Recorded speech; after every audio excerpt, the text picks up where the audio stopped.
Aiwa silks, Kasaragod, Kanhangad, Mangalore. എന്തുപറ്റി നമ്മുടെ തീപ്പൊരി നേതാക്കൾക്ക്? പറഞ്ഞു വരുന്നത് കെജ്രിവാളിനെ കുറിച്ചും മമതാ ബാനർജിയെ കുറിച്ചുമാണ്. ഡൽഹി കലാപത്തിന് പിന്നിൽ സംഘപരിവാരാണെന്ന് കോൺഗ്രസും മറ്റുള്ള രാഷ്ട്രീയ പാർട്ടികളും എടുത്തെടുത്ത് പറയുമ്പോൾ പോലും മമതാ ബാനർജി അമിത്ഷാക്ക് നേരെ ഒരക്ഷരം മിണ്ടാൻ തയ്യാറാകുന്നില്ല. അത് മാത്രമല്ല, അമിത്ഷാ രാജിവെക്കേണ്ടതില്ല എന്ന് മമതാ ബാനർജി കഴിഞ്ഞ ദിവസം പരസ്യമായി വിളിച്ചു പറയുന്നു. എന്താണ് നമ്മുടെ തീപ്പൊരി നേതാക്കൾക്ക് സംഭവിച്ചത്?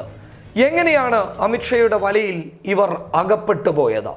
എടുത്തു പറഞ്ഞു കഴിഞ്ഞാൽ കെജ്രിവാളിൽ വന്ന മാറ്റങ്ങൾ നമ്മളെ വലിയ രീതിയിൽ അത്ഭുതപ്പെടുത്തിയതാണ്.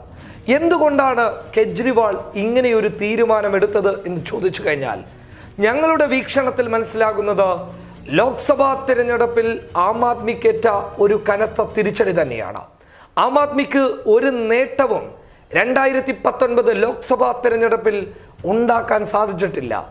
അതിലൂടെ ചിലപ്പോൾ കെജ്രിവാൾ ഹിന്ദുത്വ രാഷ്ട്രീയമാണ് ഏക പോകും വഴി, അതിലൂടെ മാത്രമേ നമുക്ക് നമ്മുടെ ആശയങ്ങൾ മുന്നോട്ട് വെക്കാൻ സാധിക്കുകയുള്ളൂ എന്ന തിരിച്ചറിവിലേക്ക് കെജ്രിവാൾ എത്തിയോ എന്നുള്ള ഒരു വലിയ കാര്യമാണ് ചോദ്യചിഹ്നമായി ഉയരുന്നുള്ളത്.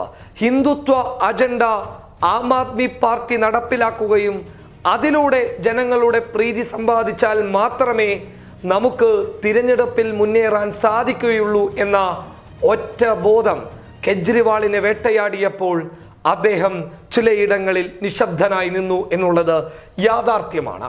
മമതയ്ക്ക് എന്ത് സംഭവിച്ചു എന്ന് ചോദിക്കുന്നതിൽ വലിയ രീതിയിലുള്ള ആശങ്കയുണ്ട്. ചിലപ്പോൾ ഈ ഒരു വിഷയത്തിൽ മാത്രമാകാം അവർ ഇങ്ങനെ പ്രതികരിച്ചത്. പക്ഷെ എന്നാൽ പോലും മമതാ ബാനർജി അമിത്ഷാ രാജിവെക്കേണ്ടതില്ല എന്ന് പറയുമ്പോൾ അതെന്തേ എന്ന ചോദ്യം നമ്മൾ ഉയർത്തുമ്പോൾ മമതക്ക് വ്യക്തമായ ഉത്തരമുണ്ടാകില്ല എന്നുള്ളത് നമുക്ക് വ്യക്തമായി അറിയാം. കാരണം ദില്ലി കലാപം എന്ന് പറയുന്നത് സംഘപരിവാർ ആസൂത്രിതം എന്നുള്ളത് പരസ്യമായ രഹസ്യമാണ്.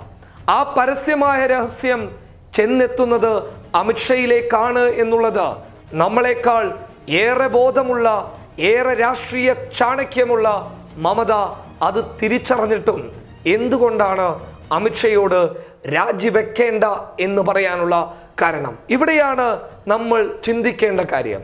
ഹിന്ദുത്വ രാഷ്ട്രീയം, ഹിന്ദുത്വവാദം, ഇതിന് ഈ രാജ്യത്ത് വലിയ പ്രസക്തിയുണ്ട്.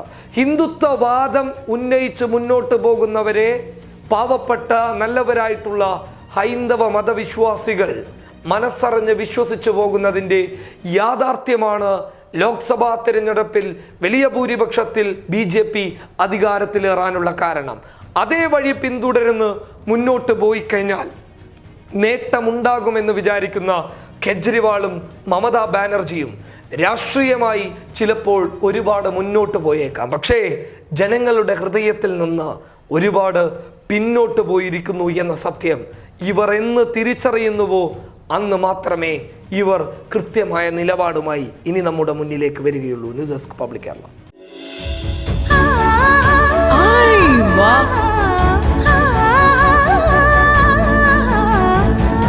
Aiwa silks, Kasaragod, Kanhangad, Mangalore.